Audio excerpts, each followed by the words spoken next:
Morning mga kababoy. Nandito kami sa baboyan ni Sir Mario. Ito po yung mga baboyan niya.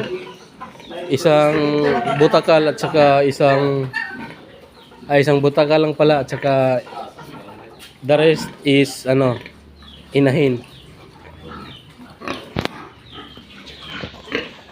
So ito naman yung mga biik niya.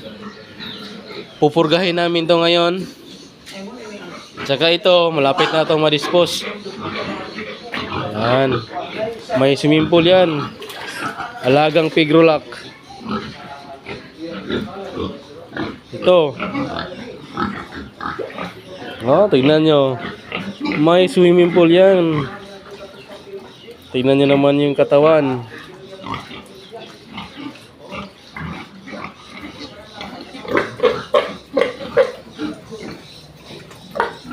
May sariling swimming pool tong mga